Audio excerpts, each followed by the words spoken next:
I had a consultation with a dating coach a few weeks ago.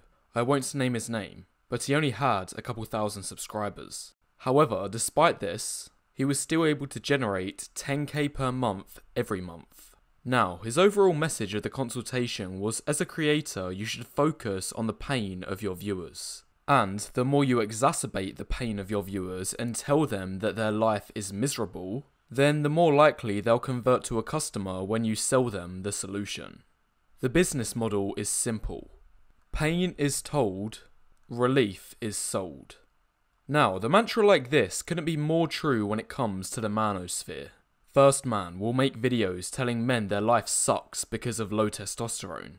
Then he'll advertise his testosterone booster, which is supposed to increase it. Hamza will make videos telling men their life sucks if they live like a Jeffrey. Then he'll sell his Adonis school to transform you into Adonis. In fact, the best example I could find for this concept was this YouTuber Matthew Hussey, who's actually a dating coach for women. So if you're in a place in your life right now where you feel like, God, I just want to make the most of it. I feel like I'm not happy enough. I feel like I'm not confident enough. I feel like I'm not achieving enough, or I'm not experiencing enough. Pain is told. I have something for you. The Matthew Hussey retreat is back. And relief is sold. You guys know this is true because even I'll tell you that your life sucks if you're unattractive as a guy. Then I'll sell you my looks maxing program to increase your rating. Pain is told, relief is sold. Now, all of this begs a question though. Is this business model legit, or is it just one big scam? Well, to answer this, we first need to break down what I've identified as the two types of channels in the Manosphere. For any Manosphere channel out there, it'll fall into one of these two categories. Category 1 is easily digestible, lower production content. So these are channels that have a focus on entertainment. They upload daily, or even multiple times daily. Arako TV is a good example with his TikTok reaction content, or just Pearly Things with her podcast snippets. In terms of the business model, they're reliant on ad revenue, and that's mainly because they have younger audience demographics who, generally speaking, have little money, but lots and lots and lots of time. And this also goes hand in hand for why these channels scarcely sell anything. You might think this is out of virtue, but in reality it's more likely because their audiences don't have any money. Last couple points. The videos on these channels takes little focus or effort to consume. They're optimized for dopamine, and the material is usually repetitive with the same themes and roasty catchphrases cropping up in each video.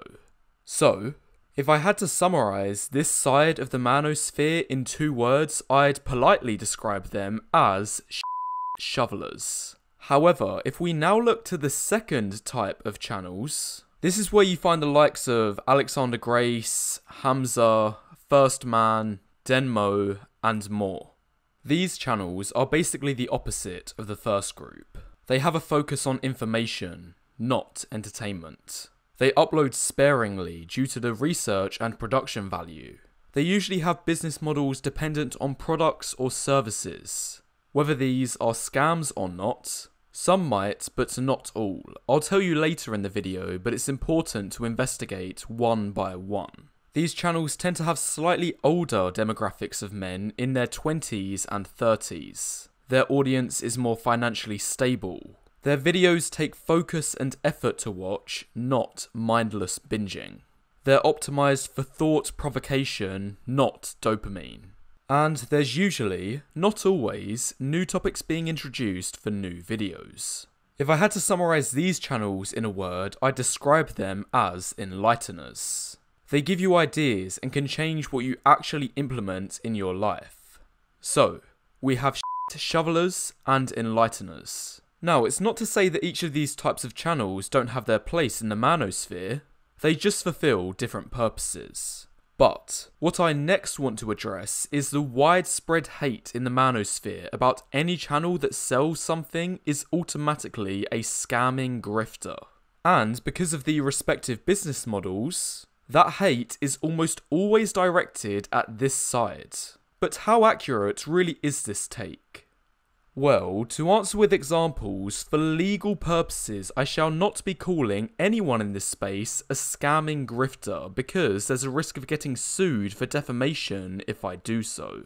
But I am free to give my opinion if I believe a product is worth or not worth the price tag. Starting with Hamza's Adonis School. Surprisingly, I think this is fairly priced. Yes, it has a steep entry fee and subscription, so it's not for brokies, but it seems he is very active in the community and provides several value streams and videos per week, not to mention the in-person meetups. So if you want to be closer to creator, I think this is fair if you've got the money. Alexander Grace. His £6 Patreon is a bargain and I've been subbed for almost 2 years. Anything under 50 is almost guaranteed to be reasonable because the amount of money is so small. CEO of Testosterone. I personally don't believe his products are close to being worth the money. At least from what I can see on the outside. The price tag alone makes me anxious, and the fact he's been able to build 2 programs so quickly makes me question how much effort he's actually put into them. You guys saw with me, I didn't upload for 50 days to build my looks maxing program. Men's maxing has taken even longer to build his. An important point, the time we spend in this world is mutually exclusive. So, the more time someone spends away from their channel to build something of value usually correlates with the value of what's built being higher. At least that's my take. Better Bachelors $5 locals. Bargain. Austin Dunham's loyalty test for $100 where he DMs his subscriber's girlfriend. Fairly priced. First Man supplements. I've bought them before and think it's fairly priced at £22. So the point is, if someone is selling high ticket, aka in the thousands, all I'd ask is for you to be wary. Especially if what's being sold doesn't put you in direct close proximity with the creator. You can see the general picture from these examples. However, what all of these examples don't show is why do creators need to sell anything in the first place? I mean, you might be thinking, why can't creators just upload for free and be happy with the ad revenue that comes with that? Well, if we bring back the 2 types of channels, this might be a fair argument for the first type who are able to churn out videos like a meat grinder.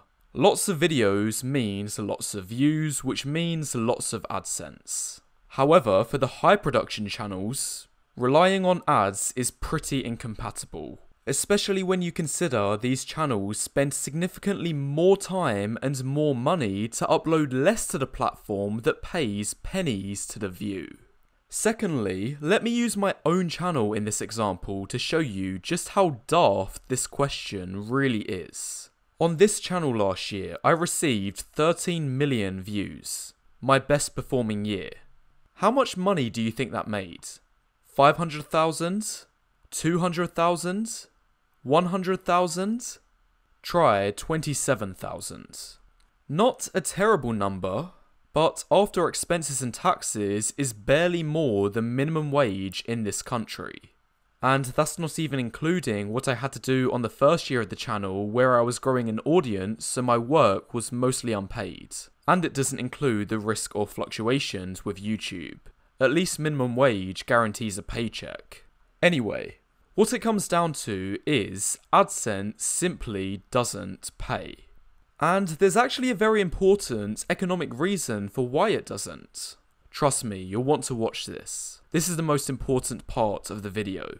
The reason AdSense pays barely anything is because YouTube videos are what's known as public goods. What are public goods? Let me give an example.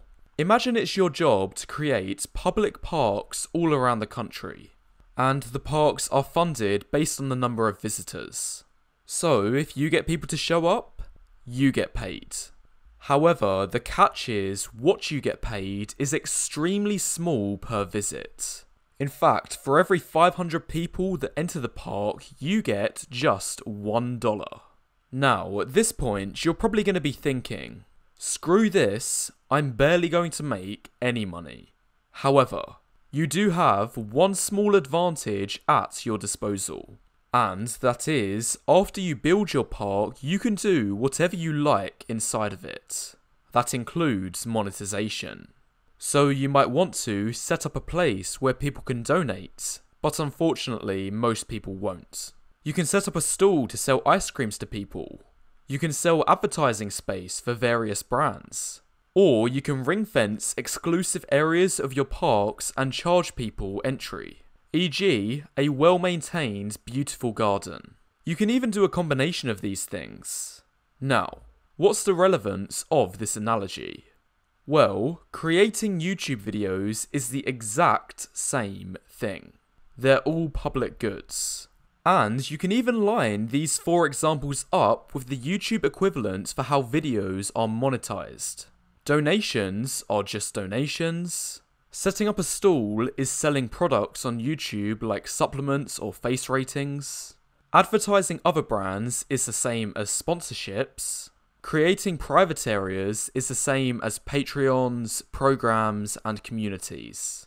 These are able to generate way more money because you are actually selling to people direct. E.g., if I upload a video, if I get 500 views, I get $1. But if just one of those people buys a $5 face rating, I've already 5x the amount I receive. So this shows why you can't rely on free providership on YouTube. It's because videos are public goods, and all public goods have the attribute of non-excludability, which literally means you can't put up a paywall for whatever you're producing. And because you can't put up a paywall, it means the producer is not funded as high as they would have, even though theoretically a lot of the consumers would pay if they had to. Even ask yourself, if you had to give a rough estimate of how much you would have paid to watch all of the YouTube videos you've ever watched in your life, you'd probably name a sum in at least the hundreds, if not thousands of dollars. But you instead paid $0, because you got it for free. So this is why we end up having to sell things. It's the only way to recoup those losses. That's not to say there aren't channels that go overboard and become scammers. But if a channel is selling something fair and is one of your top creators, then one of the best ways to support them and receive value in return is by buying one of their products. It means they don't need to sell some crap from a sponsor, and most people would much rather buy from the creator directly. If you've enjoyed this video, make sure you press the like button and leave a comment with any thoughts on your way out. It helps the YouTube algorithm, and I'll see you in the next one.